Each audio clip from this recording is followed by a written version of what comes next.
নমস্কার বন্ধুরা, সকলকে আমার চ্যানেলে স্বাগত। আজকের ভিডিওতে পশ্চিমবঙ্গ রাজ্য সরকারের সমস্ত ধরনের সরকারি কর্মচারীর পাশাপাশি সমস্ত ধরনের রাজ্য সরকারি পেনশনারদের অতিরিক্ত 4% হারে যে ডিআরএস অ্যালাউন্সটি ঘোষণা করা হয়েছিল রাজ্য সরকারের তরফ থেকে, যেটা 1 মে 2024 থেকে লাগু হওয়ার কথা ছিল, সেটির ব্যাপারে কিছু বিস্তারিত তথ্য নিয়ে আলোচনা করব।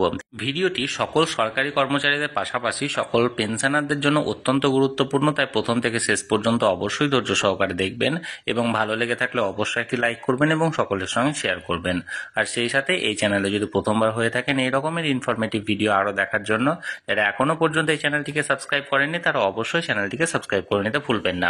তবে চলুন আমরা বিস্তারিত দেখে নিই। আমরা মোটামুটি সকলেই জানি যে রাজ্য সরকারি কর্মচারী এবং পেনশনারদের জন্য জানুয়ারিতে 4% হারে ডিআরএস অ্যালাউন্স ঘোষণা করার পর আবার মে মাস থেকে অর্থাৎ 1 মে থেকে কার্যকরী করার জন্য আরও 4% ডিআরএস অ্যালাউন্স বাজেটে ঘোষণা করা হয়েছিল এবং সেই বাজেটে 4% হারে ডিআরএস অ্যালাউন্স ঘোষণা করার পরে ভোটের আবহে অর্থাৎ লোকসভা ভোট চলাকালীন মাননীয় মুখ্যমন্ত্রীর তরফ থেকে একটি বিবৃতি শোনা যায় যে এই যে 4% হারে ডিআরএস অ্যালাউন্স যেটি 1 মে থেকে কার্যকর হওয়ার কথা ছিল, সেটা 1 এপ্রিল থেকে কার্যকর হতে চলেছে।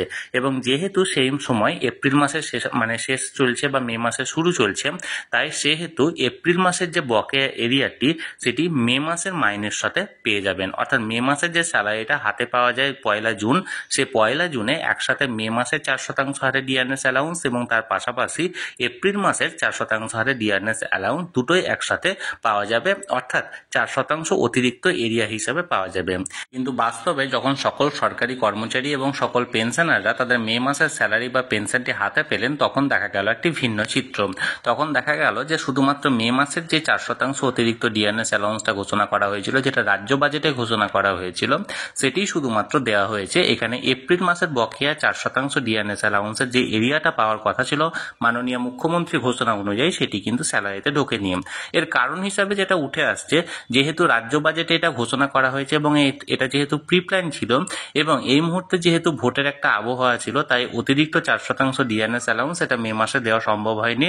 কিন্তু জুন মাসের স্যালারির সাথে অর্থাৎ জুলাই মাসের 1 তারিখ সকল পেনশনার এবং সকল সরকারি কর্মচারীরা নিজেদের হাতে পাবেন বলে মনে করা হচ্ছে।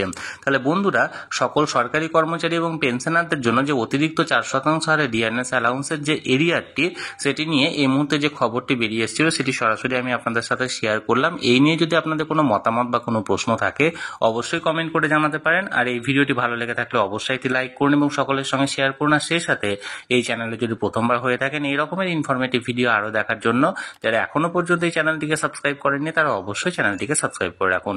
ধন্যবাদ, দেখা হচ্ছে পরের ভিডিওতে।